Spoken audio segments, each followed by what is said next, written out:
that's all coming out of your pocket when you pay for that. You better sweater. have that sweater until you pass on, baby, and pass that sweater on to your children. Right.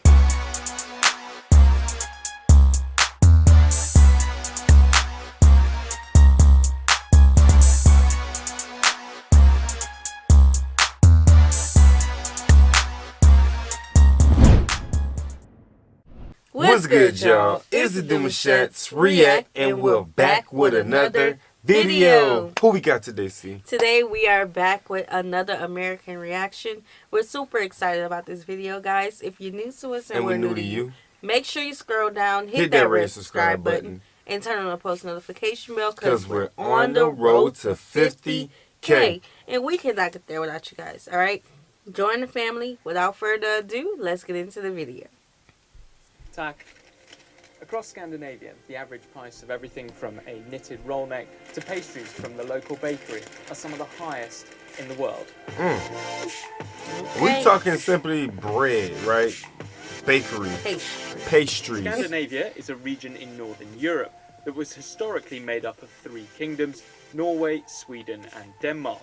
They're united by their Viking heritage, but also their shared reputation as one of the most expensive regions to live and visit. Whether it's buying a car or a TV, consumers in Scandinavia pay some of the highest prices in the world. Even buying groceries is costly, with all three countries' food and drink prices above the European average. Oh, Lord. All three countries also have a standard VAT rate of 25%.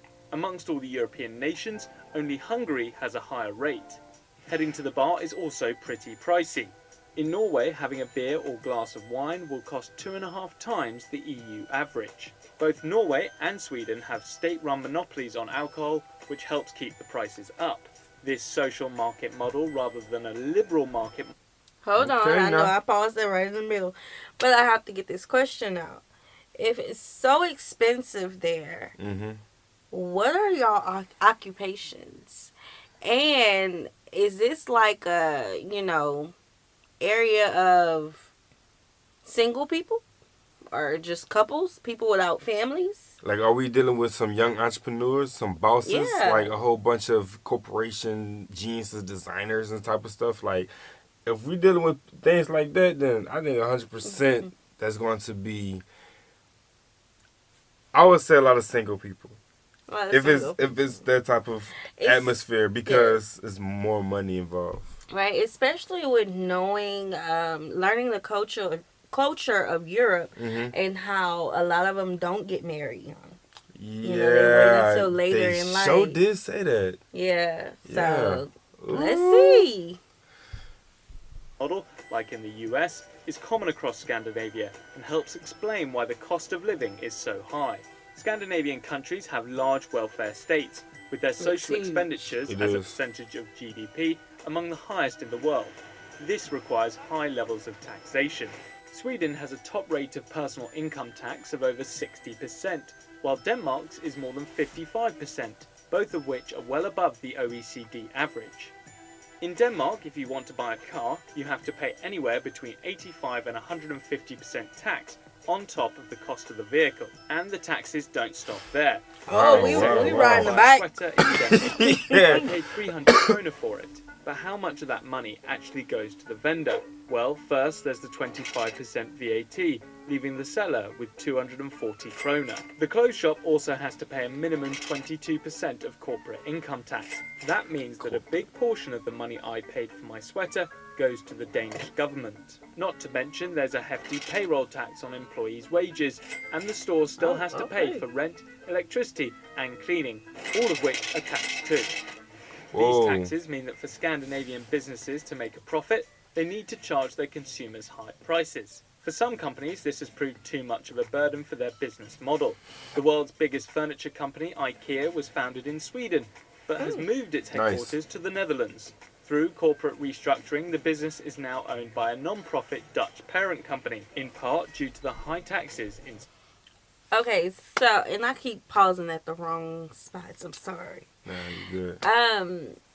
So if the products are more, how much is the average paycheck? Yeah, so I was thinking that they have to be getting paid good money They're making good money. They work great jobs.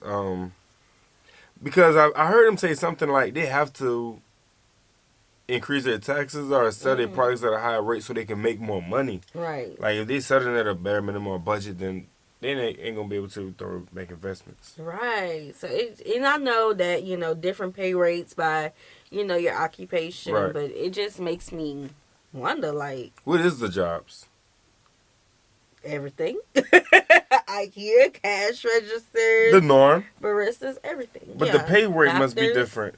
Yeah. So I'm wondering, like, if everything just seems so above, the neighboring countries. So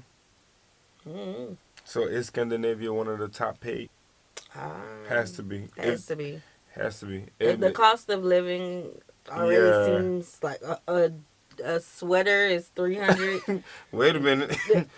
Euros. The sweater that you're paying for, you're going to be taxed for the lights, the corporation, everything. Like, so that's all coming out of your pocket when you pay for that. You better have that sweater until you pass on, baby, and pass that sweater on to your children. Right.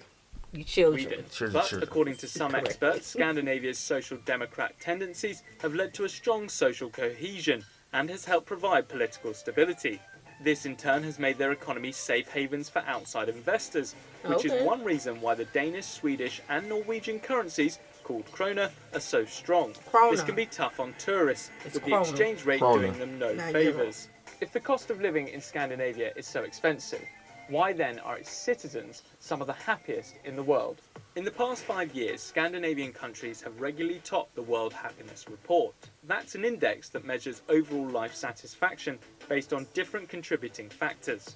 Some experts attribute these high satisfaction levels with Scandinavia's large welfare state, which they say ensures financial security, job security, and economic distribution. In return for high taxes, citizens get free state education, very cheap childcare, a functioning public transport, and a free health service.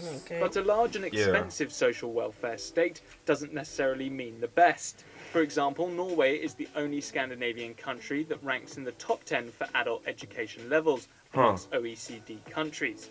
And yet Scandinavians remain happy with the status quo, living within a social corporatist economy that provides reliable economic welfare. Having a beer at the end of the day does cost a small fortune, but for people living and working in Scandinavia, high prices provide a quality of life that's worth paying for. They say they can afford it, baby. Right. It becomes affordable at that point then. So it don't look like we gonna be traveling to Scandinavia. I don't see nothing wrong with it. You guys do have some very high expenses though, but when it comes to your living, you know what I'm saying, they have made it more manageable. Yeah. And I think that's good. Free schooling, not free totally, but you know what I'm saying. Yeah, free. Childcare. It is free. Just 100%. Free university too. Okay, well then. Yeah. Yeah, it's more easier to maneuver. Your living space is more comfortable, so you're not stressing behind these life things that a lot of people have to work so hard to maintain. Yeah. So let us know more about Scandinavia. In the comments. This kind of scared us a little bit, because if it's that much for a sweater. Baby, we only gonna be able to stay one day. A half a day. And it looks like it's already chilly, so that sweater going. Better warm it for a year. Yeah, so we hope you guys enjoyed this video with us. Like this video, subscribe, turn on the post notification bell. We have enabled our super thanks if you'd like to support the channel that way, as well as our join feature to become a VIP member of the channel. Check out the description box below for reaction requests and all of that good stuff. We'll see you soon. Peace.